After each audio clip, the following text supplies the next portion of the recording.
Orozco, and as Uncle Alfred mentioned that uh, this individual's future as the keynote speaker at Mount SAC, so very full circle, a total powerhouse. Also, our sister Malia Ma'u doing her thing at UCR. Let's go, and our next very own lovely, I'm sorry, I'm kind of nervous. Luciano Buck doing the thing. Let's go, Lucy. Really excited to hear about your hard work, and your energy is impeccable, family. And last and finally, to introduce our lovely Mercy, all the way from SAC from the East Side 408, doing the thing, aka Daddy Merc. We go way back, so sending much love, family. So, with this being said, please hype up the chats. Don't be fake. Look, we, speaking about that indigenous energy, that spirituality. Let's go, let's go, let's go. So, family, right now we're going to turn it, open the floor to our lovely panelists. Introduce yourselves. Introduce yourselves, and sorry, give me a quick second. And introduce yourselves in whatever order, your tribal or island affiliation, and your community college you have attended or currently attending, and your major and area of study. So, whoever, the honor is yours. I'll go first. Hi, everyone. My name is Jana Orozco. I'm Shirakawa and Filipino. I transferred from Mount SAC Community College. I am a rising fourth year student here at or I should say scholar here at UCLA. My major is gender studies and minor LGBT studies. I'm trying to throw in American Indian studies minor, but I'm not sure if I have time. Excellent, excellent. Anyone else? I'll go next. My name is Luciano Buck. I am a member of the Navajo Nation. My clans are Kiani and Minigoat. Usually, traditionally, I would introduce myself in my native language, but unfortunately, due to colonization, I don't know my language. But I attended Mount SAC for a bit, and then now I attend Riverside City College. I am a music performance major and American Indian study minor. Thank you so much, Lucy. Thank you so much. Crickets. Anyone else? Malia, floor Oh, we're doing the volunteer now. sorry. Can y'all hear me? Yes. Sorry, my mic can be a bit rocky. I'm Malia. I'm a, I transferred from Fullerton College. Now I'm attending UC Riverside. I'm an ethnic studies major, and I'm in the process of doubling majoring with media and cultural studies. Yes. Amazing, amazing. And I'm talking. Mate mate tonga, let's go. Tease up, tease up. Was happening? My turn? Can y'all hear me? Can y'all hear me? Can you hear me? It's a bit glitchy, but we can hear you.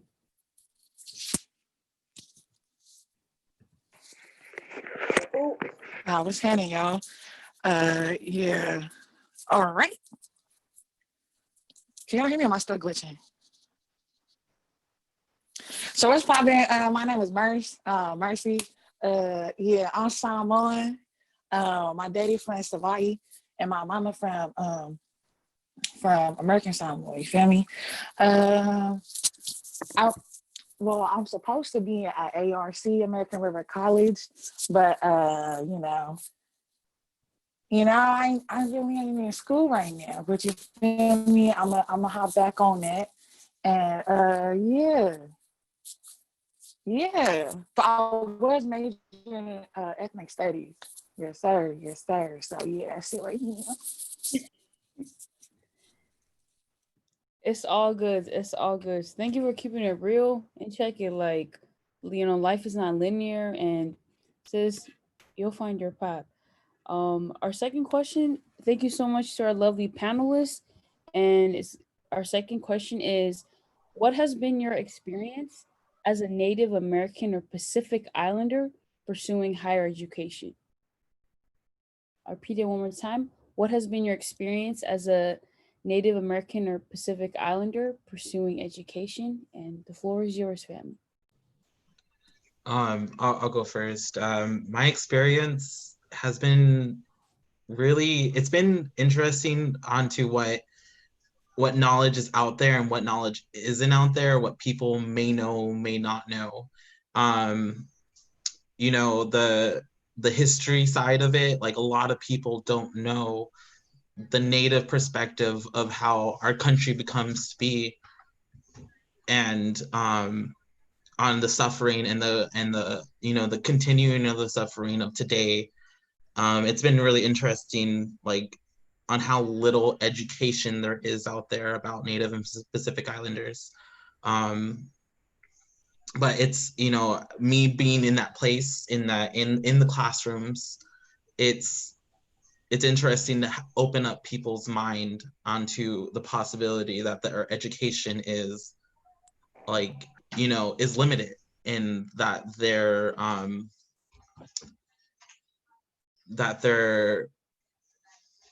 only getting one side.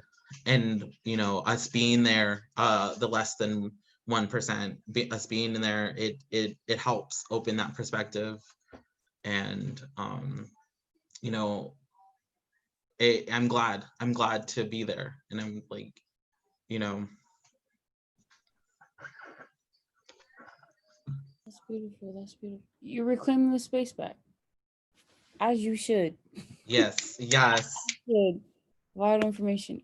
Um, Family, anyone else, your thoughts, wisdoms on that?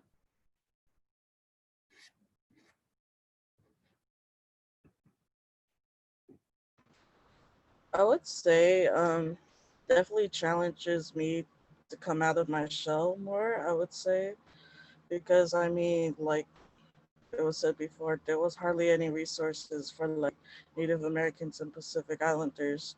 So it like, and for me, like I'm usually that type of person that likes to stay in my own shell, but it really forces me to come out of my shell and like look for resources, no matter how it's hard to like look for it. So yeah. Thank you, Malia, for that. Thank you. Any thoughts on it, Ajana? Well, like my experience has been amazing. Like I always felt like I didn't belong or felt like it was a struggle to even just fit in. But once I fostered a community and became involved on campus, whether it was Mount SAC or UCLA, and breaking down barriers became a lot easier because I was amongst others who were also doing the same, right? So with that community, we all support each other and help lift each other. Um, and so there were struggles, but I realized that I wasn't alone. And there are others out there who are like me and who can also help me. So all the intersectionalities of being me, like being, you know, a two-spirit person of color, being 53 and trying to fit in these spaces, like I still feel like I'm being excluded from being included in like student life, like here at UCLA and sometimes also at Mount SAC. But I, I just go there into these spaces and I make them make room for me. So I fit in. That is beautiful. Oh my goodness. You command the space, as you should. You're gonna be hearing me saying that a lot. Um, Mercy, any thoughts, love? What's on your mind? I mean, you feel me? At first, when I first started at AUR, there wasn't really a community there, like for polys, you feel me? So just like being able to come there, see that, you feel me, that there's nothing, and then build from ground up type thing. And that's what we did at AOR. And as y'all know, because you feel me, Sac City came, you feel me, function with us over there at AOR. So just much like just like you feel me, said right before me, like you gotta step up to the plate. And that's what we doing, you feel me? One eat, we all gonna eat. So we started that program, you feel me, make space for ourselves and you feel me, step up to the plate and get what we wanted. And I think the main thing was access.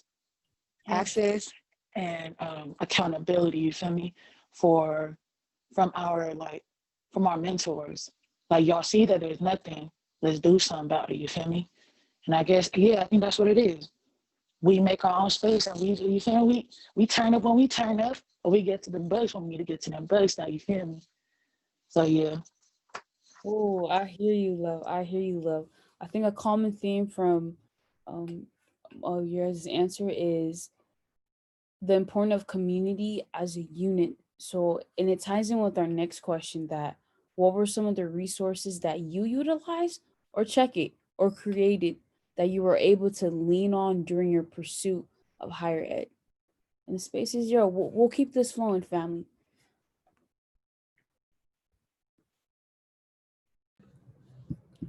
I could go. Um, some of the resources that I used and were able to lead on during like my pursuit, especially in community college, one of the biggest ones was the Extended Opportunity Program and Services, which is EOPS.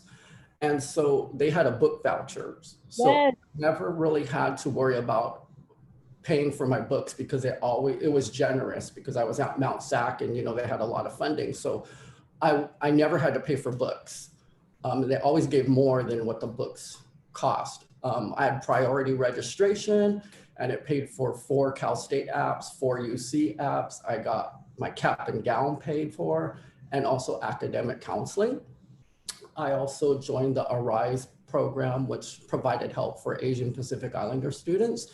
And then we also had like field trips. There was a computer lab, there was counseling, workshops.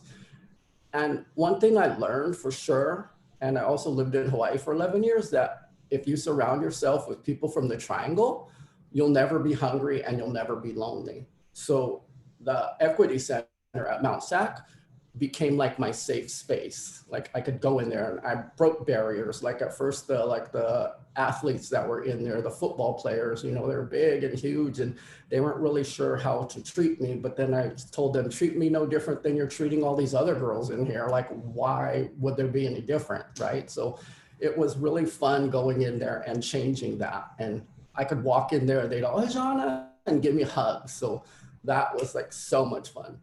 I also joined the honors program and Phi Theta Kappa. And so that allowed me to be in smaller classes. I also, because I was in the honors program at Mount SAC, I got a UCLA library card and I knew UCLA was my dream school to come to. So I would travel by public transportation all the way from Glendora to UCLA to sit in Powell Library and sit there and think, wow, imagine all the amazing students that have sat in here before me. And I dreamt like one day I'm gonna sit in here. And so now that I sit in there, or when I used to sit in there, I'm thinking, wow, now I'm one of those, right? And it always brings tears to me. Um, and then I also got priority consideration for UCLA admission by being in the honors program. And so a major resource was CCCP, of course. So anytime I need help or feeling frustrated and fighting the system of education, Alfred has always been there for me and helped me to overcome those frustrations. So my transfer experience was made a bit easier by asking for help whenever I needed it. Like from filling out the application, writing my personal insight questions, to having a community of people who were rooting for me. And so I think that CCCP overall was probably the major resource that I tapped into. Thank you so much for that. Oh my goodness. Superstar. Oh my goodness. And you mentioned Phi Theta Kappa. Let's go, let's go. I'm also proud. I served as a regional board, so I definitely, man, and moments like this really show us that CCP is really an asset in a communal sense as well. Lucy, Malia, Mercy, what are y'all's thoughts? For me, Ashana said, like the big resource for me was CCCP. They I remember when I first started in 2015, I wasn't sure what I wanted to do. I was a geology major. And, I remember Vicky Eagle seriously talking to me about what I wanted to do. My grades weren't good. And, my goals weren't clear. That's because I didn't want to do geology. And I think I have to thank Vicky Eagle for helping me realize that, because if I didn't have somebody to really realistically talk about my goals and the of what I wanted to do, I wouldn't be a music major. I wouldn't be where I'm at today with the changes that I want um, to do. And so, like I say, like CCCP is like a really huge one. And then like the UCLA family, like, because my sister went to UCLA, as many of you know, and she opened this family to me, and it's helped so much because it makes me stay strong, and knowing that there's a community out there to help me even when not all of my family was able to.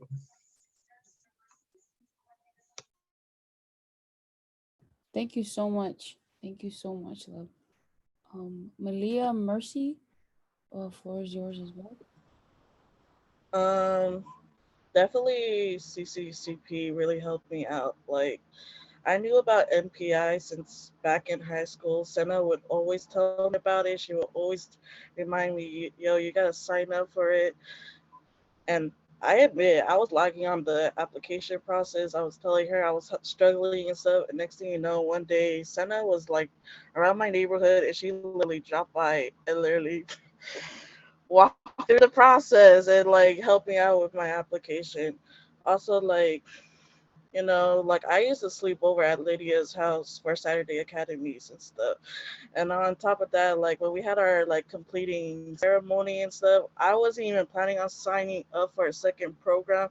But if it wasn't for Uncle Alfred, I remember that day clearly when Uncle Alfred was like, "So Malia, have you signed up for another program this year?" And I was like, "No." He's like, "Why not?" And I was like, "I have summer school." "Oh, when do you complete summer school?" I forgot what date. And he's like, "Oh, perfect. There's still some programs you can sign up." And I was chilling at the American Indian Center place. So he was like, "You can use one of those computers over there to go sign up for it." So that's what happened. So yeah, like I'm so thankful for that. And honestly, if it wasn't for Triple CP, because like literally when I first started like community college right after high school, I wasn't even confident in applying for UCs. I even told Senna when she drove me all the way to UCLA for MPI, and I didn't know what to expect. I was like, "Oh, this is gonna be easy." And honestly, it was. Oh, sorry, Malia. I think your audio went out, love.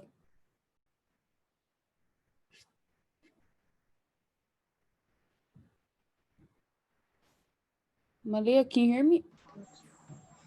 Okay, now we can hear you.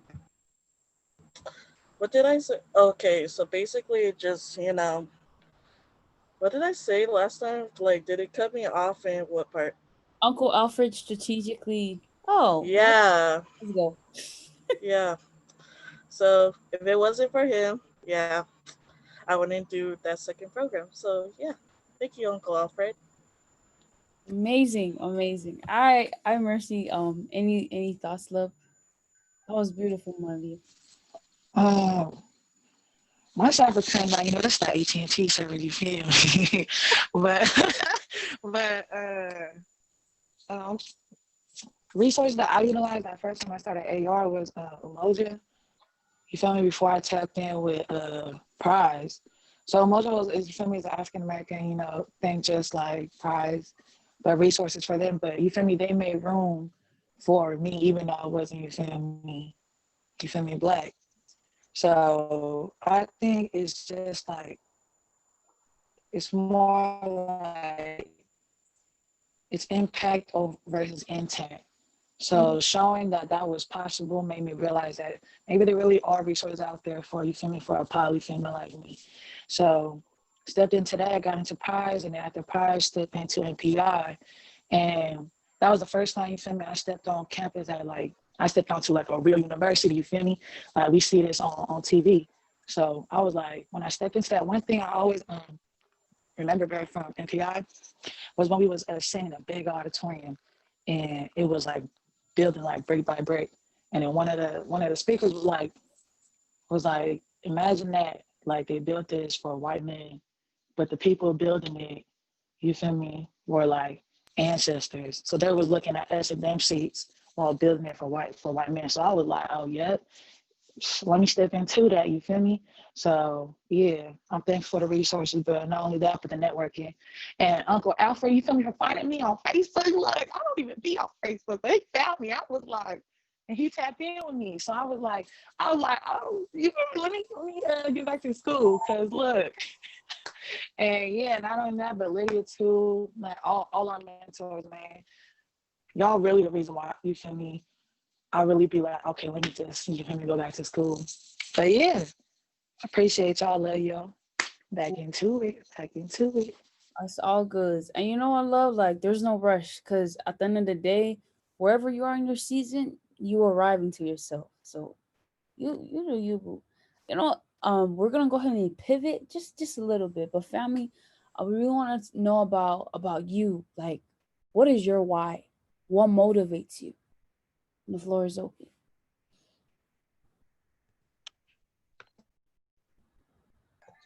You know, one of my whys to do this higher education stuff is, you know, I want to make a difference for my community, let them know, like, you know, you can be here where I am at. I grew up off the res.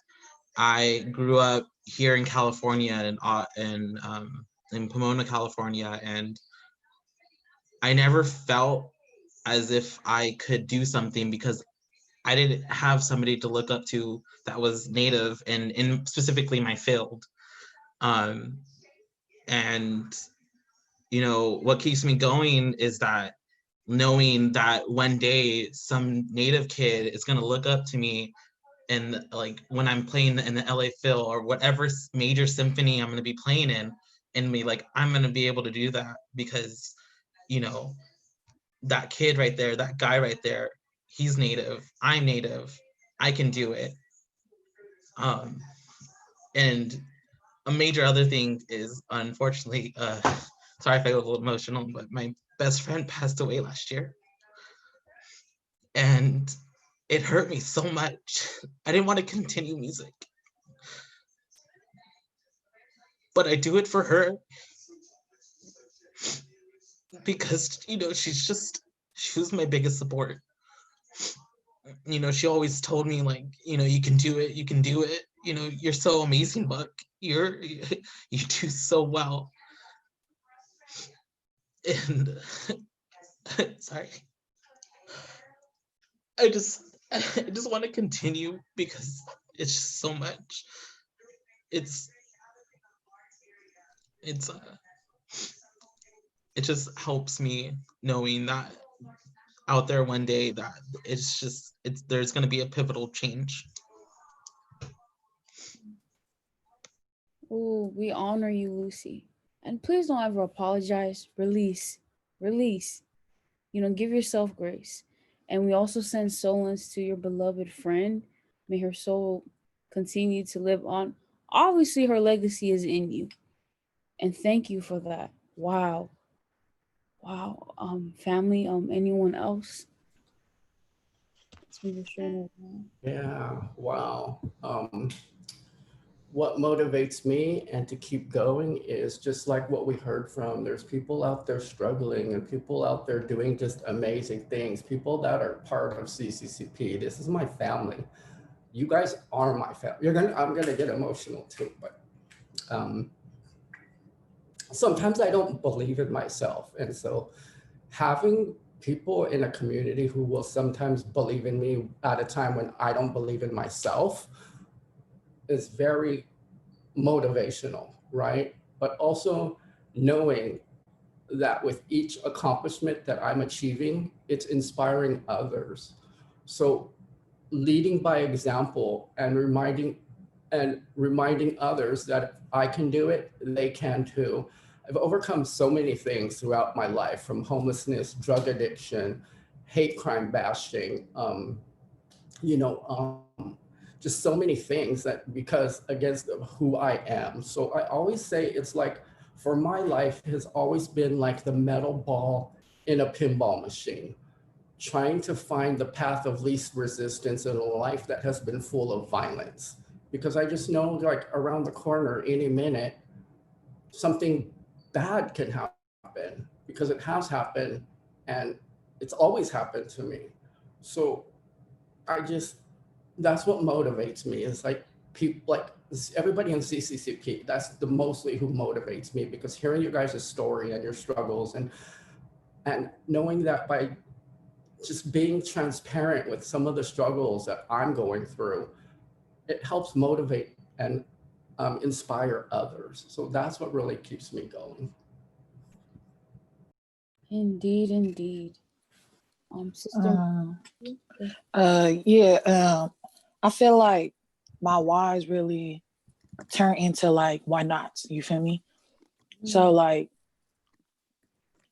being poly, like that's just the thing. You feel me? Gotta do it for your parents. You feel me?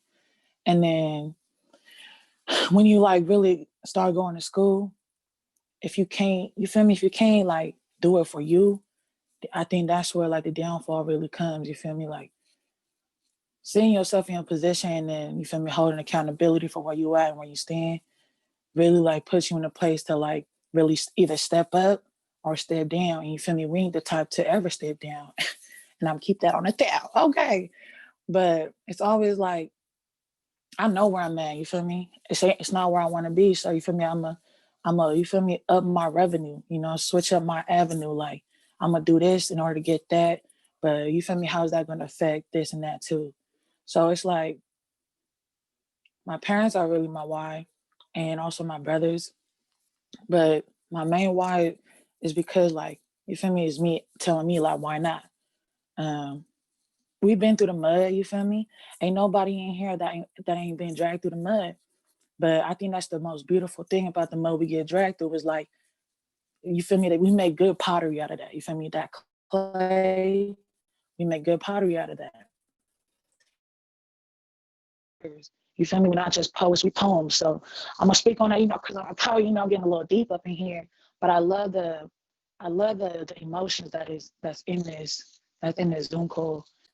You feel me? I love how open we can just be because you feel me. I don't know everybody's opinion, but look, we gonna be come. You feel me? Talking to panel, I'm like, oh, yep, it's good. You feel me? I'm glad for sure. I'm gonna slide through. So yeah, I'm gonna just say keeping it real, man. And I appreciate y'all. That was beautiful. One thing I love about Mercy is her transparency and keeping it real. And may these wisdoms continue to resonate with y'all. Where she stated, we make good pottery.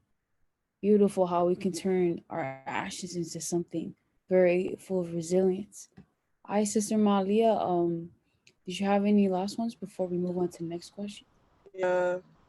Besides my family, like those are like one of my biggest whys, but also I want to break down walls. Like, I'm sick and tired of like being like not seeing a lot of representations and stuff. Like, my one of my biggest goals is to be a Pacific Islander studies professor. Want to teach PI studies, but also kind of like screenwrite as well. Like, I want to be in the media behind the scenes. So yeah, but definitely break Amazing, down the walls. amazing.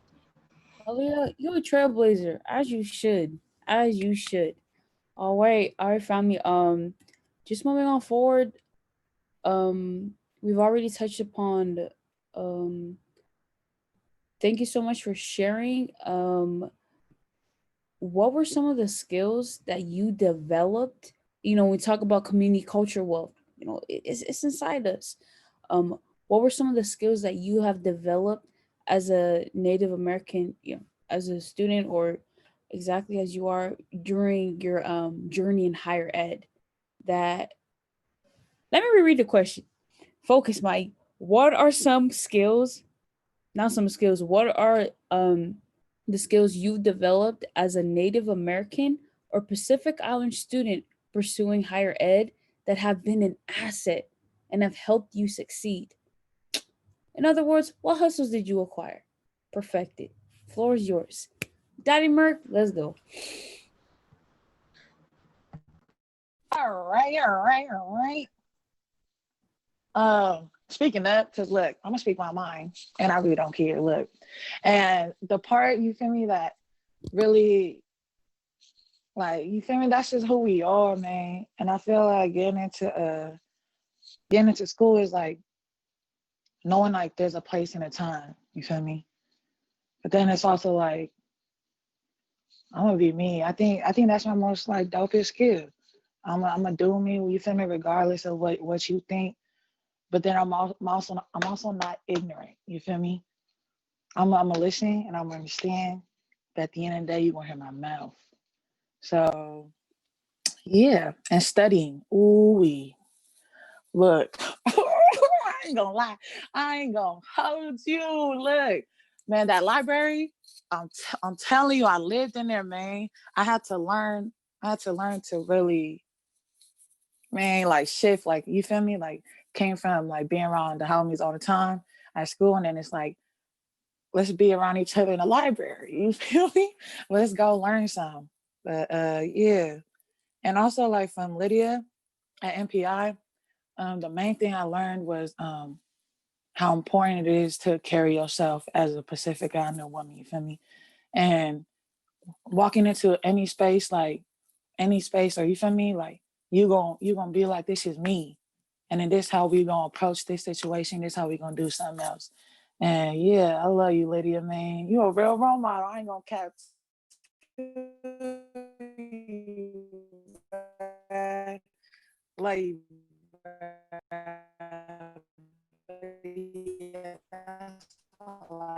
that. Hi, Merce. I think you kind of broke up a little bit, but I ain't gonna hold you. Malia, Jana, Lucy.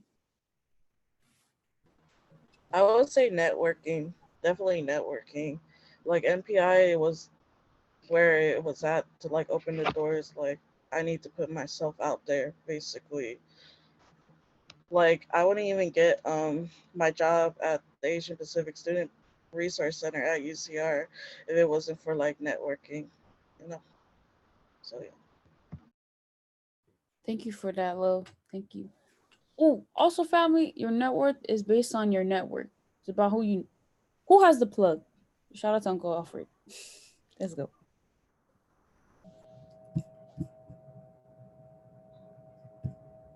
One of the skills that I developed and had to learn how to use it um, was to ask for help when I needed it, right? So I wasn't used to asking for help because I was always like trying to do things myself, or sometimes I just didn't feel comfortable asking for help. So, like, reaching out for help can sometimes be the hardest step, but it's also the most important step. Like, Alfred knows like a lot of my struggles that I personally have gone through. And it is hard to just mention to somebody, hey, I'm struggling here. I need help, because I'm always trying to be that pillar, always trying to be the strong person. But there are times when I can't and I can't do it. So reaching out for help when you need it, not something that I'm still trying to learn to do, but I'm doing it. So that was like the skill that I think I've developed.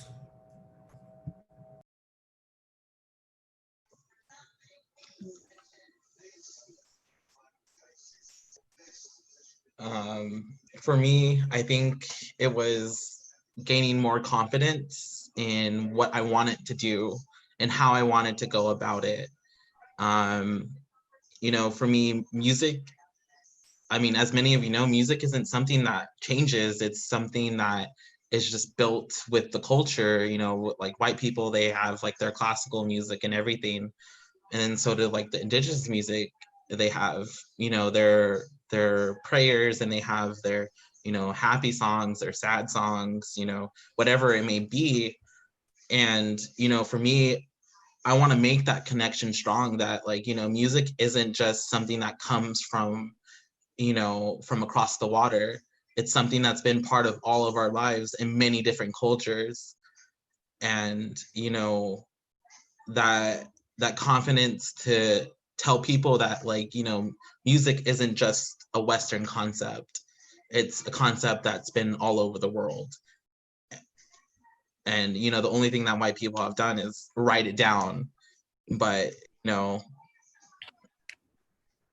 for me, now that's what I want to do. I want to write down our songs, our prayers, what it means, and how is it connected, and how is it different. So yeah, just gaining that confidence to make that difference that wasn't meant to be. Yes. Indeed, indeed. That is beautiful. Due to time, we'll be quickly going over the remaining questions, but it's not that much. So our next question is, you know, as we pursue school and as students of color, we understand that family support is very. Hold on, that's my mom. Give me a quick.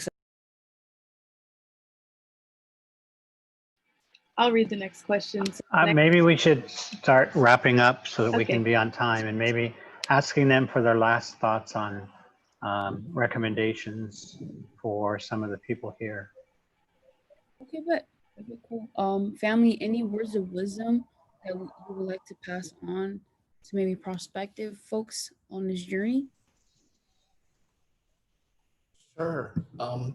My words of wisdom is to dream big and go for it. Like life is always about new beginnings. Like everyone's like saying, oh, this is so, it's different. We've never experienced this COVID thing. Well, just look at it as a new beginning. Like you have to start over and you have to just try to find a way to make it work, right? So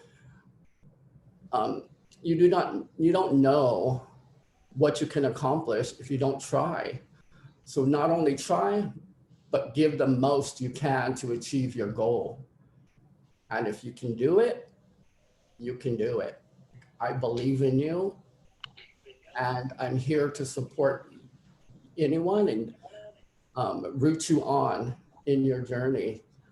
So just make friends with, having a community of like friends, your classmates or schoolmates, but also make friends with the professors, faculty, and staff, because they're also there to help you succeed, and they're not there to help you fail. So you just really need to create that huge community of not only the other students, but also the professors, faculty, and staff. Thank you so much. Lucy? Yeah, I would say just don't be afraid to ask for help. Alfred always has this offering hand out there, like always hitting me up, be like, hey, like, do you need this help? Do you need that help? Or like, hey, just email me and I'll connect you, you know.